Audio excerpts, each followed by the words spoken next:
The morning sun cast long shadows across the tarmac as Captain Mike Reynolds walked toward the gleaming white Boeing 787.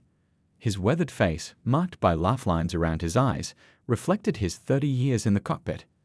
At 58, his hair had gone mostly gray, but his sharp blue eyes missed nothing as he nodded to the ground crew checking the aircraft. "Morning, Captain," called out Tom, the head mechanic who'd been working with Mike for over a decade. "How's she looking today?" Mike asked, patting the side of the plane like an old friend.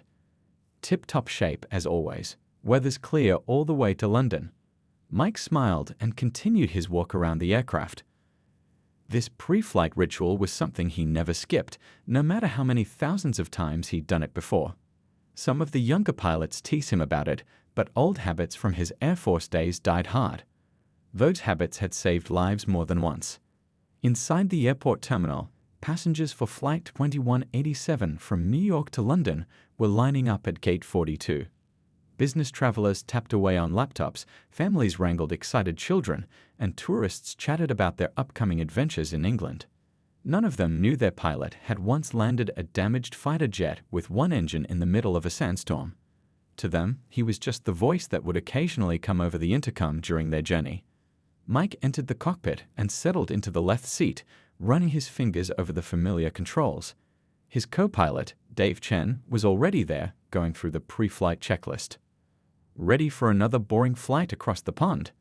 Dave joked, his youth making Mike feel every one of his years. "Boring is good in our line of work," Mike replied with a wink. "Save the excitement for your days off." As the cabin crew prepared for boarding, Mike reviewed the flight plan one more time.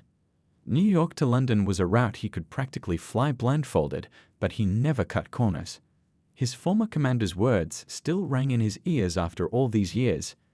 "The day you think you know everything is the day disaster strikes." The boarding process went smoothly. Flight attendants Lisa and Bridge moved efficiently through the cabin, helping passengers stow luggage and find their seats. In first class, a famous rock star settled in next to a nervous-looking businessman taking his first transatlantic flight. In economy, a grandmother traveling to see her first grandchild chatted with a college student headed to study abroad. 213 souls, all trusting Mike to carry them safely over 3,500 miles of open ocean. Cabin crew, doors to arrival and cross-check. Mike announced over the intercom, his deep voice carrying the calm authority that had reassured countless passengers over the years. As the massive jet pushed back from the gate, Mike felt the familiar flutter in his stomach, not nervousness, but the excitement that never faded even after 30 years. There was something magical about defying gravity in a metal tube weighing hundreds of tons. The engines roared to life, and the plane began its taxi toward the runway. Air traffic control cleared them for takeoff, and Mike eased the throttle forward.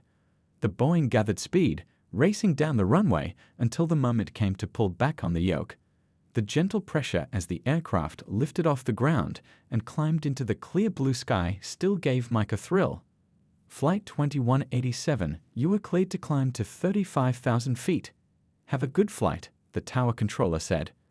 "Roger that," Mike responded, banking the aircraft gently to the east. Little did he know that in a few hours, this routine flight would become anything but ordinary. And every bit of skill he'd gained over his long career would be put to the test in ways none of his passengers could imagine. For now, though, the Atlantic stretched out before them, peaceful and unassuming, as Flight 2187 soared toward what everyone believed would be just another on-time arrival at Heathrow Airport. 3 hours into the flight, most passengers on Flight 2187 had settled into the peaceful routine of long-haul travel. The cabin lights had been dimmed to a soft blue glow, creating an artificial night sky that encouraged sleep. Some watched movies on their screens, while others flipped through books or magazines. The steady hum of the engines had become white noise, barely noticeable anymore. In the cockpit, Mike Reynolds stretched his arms above his head and rolled his shoulders to work out the stiffness. He glanced at the instruments, all showing normal readings. The weather radar displayed clear skies ahead, and they were making good time with a helpful tailwind pushing them along. "Want some coffee?" Dave asked, holding up a thermos. "Lisa just brought it up. Still hot." "You're a lifesaver," Mike replied, accepting the steaming cup. The rich aroma filled the cockpit, helping to keep his senses sharp during the monotonous middle stretch of the journey. Just as Mike took his first sip, the radio crackled to life. Flight 2187, this is North Atlantic Control. Be advised we're tracking an unidentified aircraft approximately 20 miles south of your position, heading 045. Altitude appears to match yours. Are you visual? Mike placed his coffee in the holder and sat up straighter, instantly alert. Negative, North Atlantic. No visual contact. Any communication with the aircraft? Negative 2187. Aircraft is not responding to calls. We've been trying for the past 15 minutes. Dave leaned forward and adjusted the radar settings. Nothing on our systems yet, he said, frowning. Keep us posted, North Atlantic, Mike replied, his voice calm despite the unusual situation. We'll maintain current heading and altitude unless advised otherwise. Roger that, 2187. Mike turned to Dave. Let's keep this between us for now. No need to worry the passengers or crew unless we have to. Dave nodded, his young face suddenly looking more serious. You think it's something to be concerned about?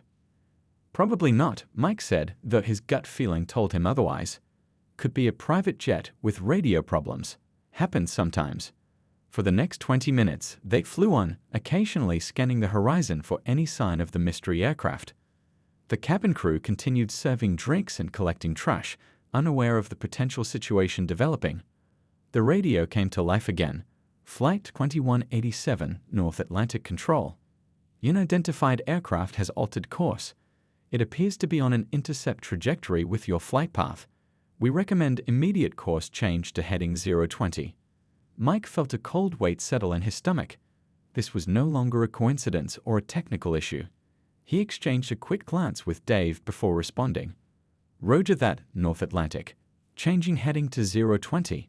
As he gently banked the aircraft, he added, any updates on identification or attempts to communicate? Still negative on both counts, 2187. We've notified appropriate authorities. Military response is being coordinated, but nearest assets are approximately 40 minutes from your position.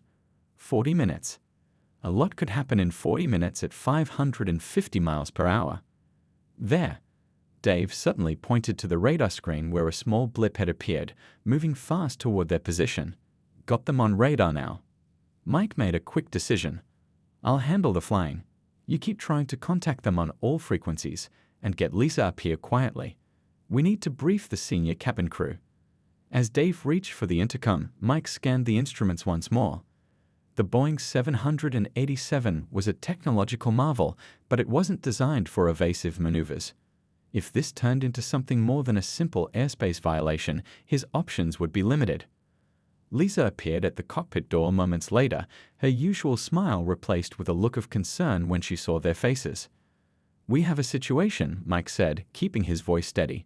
Nothing to panic about, but I need you to prepare the cabin crew for possible turbulence. As Mike explained the situation in measured tones, the radar showed the unidentified aircraft drawing closer. Whatever was happening, it was clear this was no ordinary mid-Atlantic crossing anymore. The peaceful journey had suddenly transformed into something much more tense and potentially dangerous. The first sign that something was truly wrong came when passenger phones started going off throughout the cabin. People who had been dozing or watching movies suddenly sat up, pressing their faces to the windows. A murmur spread through the aircraft, growing louder by the second. In seat 14F, Nancy Wilson, a retired schoolteacher, nudged her husband. Paul, look, what kind of plane is that? Outside the window, flying dangerously close to Flight 2187, was a sleek private jet with dark-tinted windows. It was matching their speed perfectly, maintaining a position just a few hundred feet away, close enough to make out details of its unusual paint job. The plane's normal identification markings appeared to have been covered with something that made them unreadable. That's way too close, Paul said, his voice tight with worry. That can't be normal. Across the aisle, a businessman pulled his headphones off. Did anyone else see that? The pilot just waved at us, but not in a friendly way. In the cockpit, Dave's voice rose with tension. Captain, they're not responding on any channel. I've tried emergency frequencies too. Nothing. Mike spotted the aircraft through his side window. It was a Gulfstream G650, an expensive private jet capable of intercontinental flight. But something was off about it. The windows were darker than standard, and the registration number on the tail had been altered in a way that would make it impossible to trace. North Atlantic Control, this is Flight 2187. We'd have visual contact with the aircraft. It's a Gulfstream G650 with altered identification. They're flying alongside us at dangerously close range. Roger, 2187. Military response is still en route. Can you safely alter course to create separation? Before Mike could respond, Lisa burst into the cockpit. Captain, the passengers are getting scared. That plane is so close they can see people inside it. Some are taking photos and videos. Tell them to stay calm and remain in their seats, Mike said firmly. And Lisa, make sure the air marshals are aware. Air marshals. The two plainclothed federal agents traveling on board had been introduced to Mike during pre-flight briefing, standard procedure for transatlantic flights. Now their presence seemed like a lucky break. Mike began a gentle turn away from the private jet, but to his alarm, the Gulfstream immediately adjusted its course to maintain the same distance. They're shadowing us, Dave said, his face pale. This is definitely not a coincidence. Through the cockpit window, Mike could now clearly see two figures in the other aircraft's cockpit. One pointed directly at them, then made a slashing motion across his throat. That looked like a threat, Dave whispered. In the cabin, panic was spreading. A child began crying loudly. An elderly man clutched his chest, prompting a flight attendant to ask if there was a doctor on board. Phones were recording through windows as the private jet continued its menacing parallel course. North Atlantic, our situation is escalating, Mike reported. The aircraft is making threatening gestures. We believe this may be an attempted hijacking or forced diversion. Understood 2187. Military assets are being redirected to your position, but arrival time is still at least 30 minutes. Mike knew they didn't have 30 minutes. The Gulfstream was now edging even closer, forcing Flight 2187 to drift slightly off course. The heading was gradually being changed, degree by degree, toward the south. They're hurting us, Mike realized aloud. They want us to fly somewhere specific. But where? Dave asked. And why? Mike didn't answer. He was calculating options, drawing on every bit of experience from his long career. The Gulfstream had the advantage of speed and maneuverability, but the Boeing had other strengths.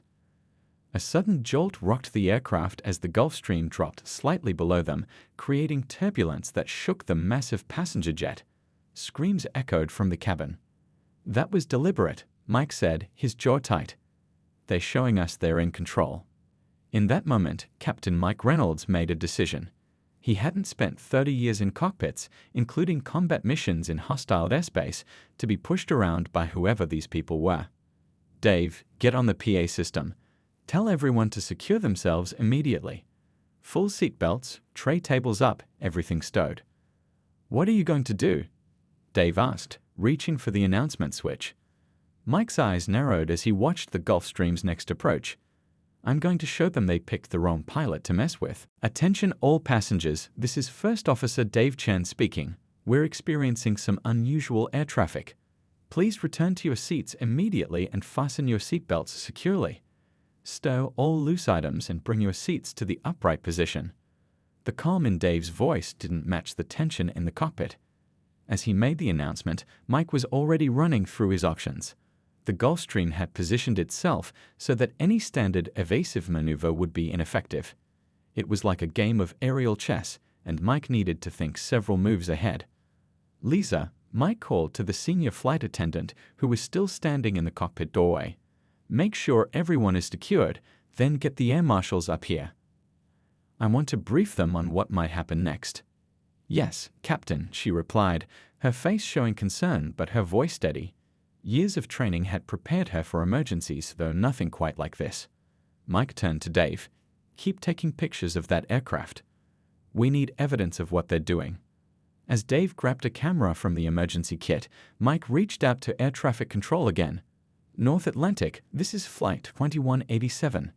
Situation continues to escalate. The aircraft is forcing us to alter course southward. Our current heading has shifted by 15 degrees already. Understood, 2187. We're tracking your deviation. Military response has been upgraded to urgent. Fighter jets have been scrambled from Rife Lossiemouth in Scotland. Mike did a quick mental calculation. Even at supersonic speeds, help was still too far away. Two men in plain clothes appeared at the cockpit door, the air marshals. The taller one spoke first. "Captain, I'm Agent Wilson. This is Agent Cooper. What can you tell us about the situation?" Mike briefed them quickly. "Unknown aircraft, altered identification, clearly hostile intent. They're forcing us off course. Military assistance is still at least 25 minutes out." Agent Cooper peered through the cockpit window at the Gulfstream. "We're armed, but there's not much we can do against an external threat. Our jurisdiction is limited to threats inside the aircraft." "I understand," Mike said, "but I may need you to help maintain order in the cabin if what I'm planning causes panic." "What exactly are you planning, Captain?" Wilson asked, his expression concerned. Mike's mind flashed back to his Air Force days. During a training exercise over Nevada, his instructor had demonstrated a maneuver used to disrupt enemy aircraft, a technique that created powerful wake turbulence that could destabilize pursuing planes. It wasn't meant for commercial aircraft, and it certainly wasn't in any airline manual. "Something I learned a long time ago," Mike replied. "Something they won't be expecting." The Gulfstream made another aggressive move, dropping below them and then rising sharply, creating more turbulence that shook the Boeing. From the cabin came more screams and the sound of something crashing to the floor. "We can't keep letting them push us around," Dave said, lowering the camera. "At this rate, they'll have us hundreds of miles off course before help arrives." Mike nodded, his decision made. "Dave, take control of communications. I need to focus entirely on flying. Tell North Atlantic what we're about to attempt." "Which is what exactly?" Dave asked nervously. "A modified defensive counter. We're going to create our own turbulence, enough to discourage our friends out there, but not enough to harm our passengers." Agent Wilson looked skeptical. "Is that safe in an aircraft this size?" "Safer than letting them force us down somewhere," Mike said firmly. "Boeing built these planes tougher than most people realize." Mike checked all instruments one more time, then adjusted his seat position slightly. His hands gripped the controls with the muscle memory of thousands of flight hours. Outside, the Gulfstream was positioning itself for another herding maneuver. "Everyone brace yourselves," Mike said quietly. "We only get one shot at this." The air marshals exchanged glances, then moved back to the cabin to take their positions. Dave swallowed hard and tightened his seatbelt. "Dave, when I say now, I want you to announce severe turbulence to the passengers, not before." Mike watched the Gulfstream through narrowed eyes. Timing would be everything. The private jet began another approach, its wingtip coming dangerously close to their own. "They think we're helpless," Mike muttered. "Time to show them how wrong they are." "Now, Dave," Mike called as he gripped the controls firmly. "Attention all passengers, this is your first officer speaking. We are about to experience severe turbulence. Please remain in your seats with seatbelts fastened tightly. I repeat, we are expecting severe turbulence." The instant Dave finished the announcement, Mike began his move. It wasn't anything like the gentle banking turns passengers were used to feeling. With practiced precision, Mike pushed the control column forward, sending the massive Boeing into a controlled dive. The altimeter spun as they dropped 500 feet in seconds. Passengers gasped as their stomachs lurched with the sudden descent. But this was just the beginning. Before the Gulfstream could adjust to the altitude change, Mike banked the aircraft sharply to the left, then immediately reversed into a right turn. The Boeing, despite its size, responded to his commands like it understood the urgency. "They're trying to match our move," Dave reported, watching the Gulfstream struggle to maintain its position. In the cabin, oxygen masks dropped from overhead compartments as the pressure briefly fluctuated.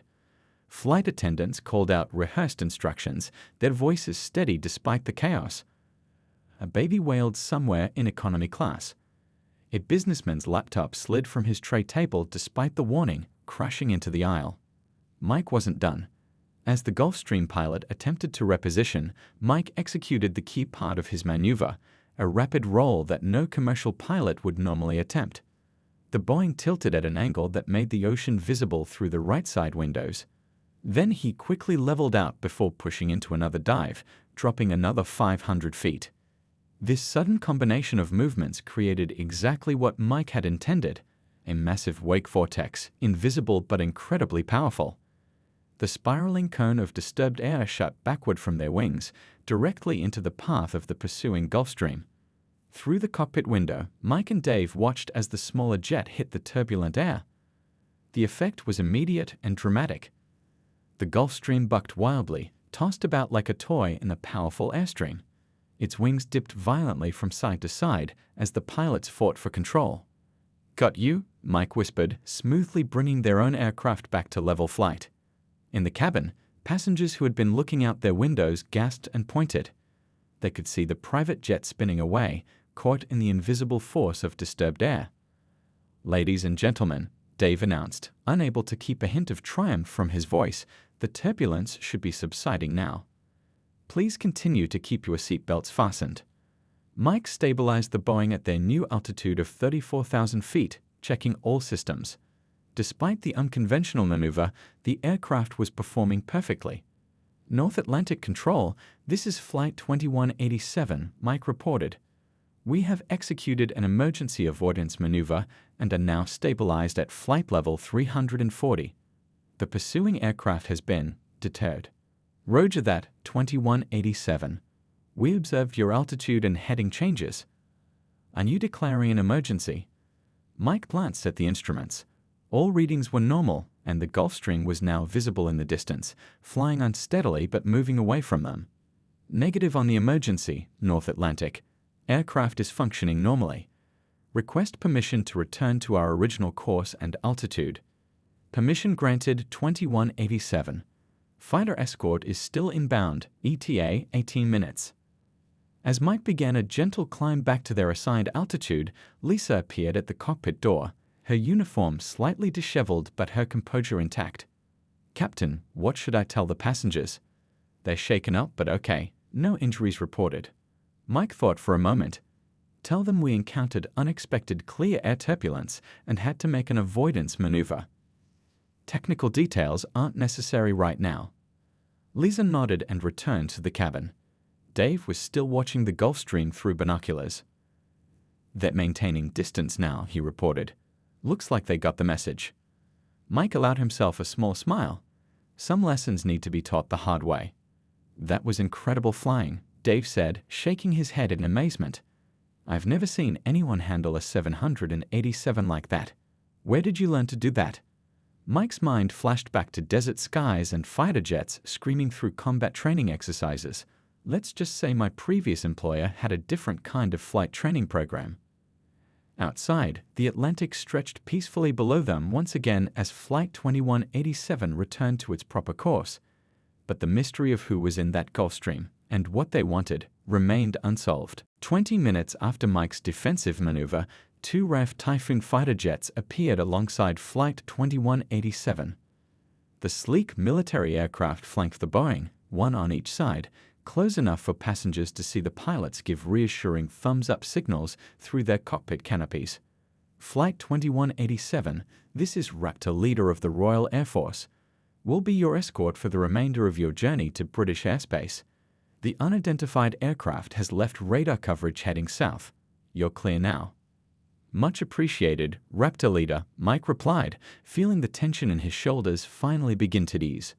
"Thank you for the company." In the cabin, passengers crowded around windows to take photos of the fighter jets. The earlier fear had transformed into excited chatter. Flight attendants moved through the aisles, offering water and reassurances, cleaning up items that had fallen during the maneuver. Lisa organized the cabin crew to check on every passenger. An elderly man was given oxygen as a precaution, and a young woman who had hit her elbow received an ice pack. Remarkably, there were no serious injuries. "The pilots would like to thank you for remaining calm during that unexpected turbulence," Lisa announced over the PA system. "We'll be landing at Heathrow Airport in approximately 2 hours. Our flight attendants will be coming through the cabin with complimentary beverages." Meanwhile, in the cockpit, Mike and Dave were busy documenting everything. Dave downloaded the photos he had taken of the Gulfstream to a secure drive, while Mike recorded a detailed account of the incident into the flight log. "Think they'll try again?" Dave asked quietly. Mike shook his head. "Not with fighter escorts on our wings, but I'd sure like to know what they were after." The radio crackled with a secure transmission. "Captain Reynolds, this is Air Marshal Taylor with British Civil Aviation Authority. We've been briefed on your situation. Upon landing, we'll need you and your first officer to remain on board for debriefing before disembarking passengers." "Understood," Mike acknowledged. Another voice came through on a different channel. "Flight 2187, this is FBI Agent Brooks patching in through secure satellite. We're coordinating with British authorities. The images your first officer captured have been transmitted to us.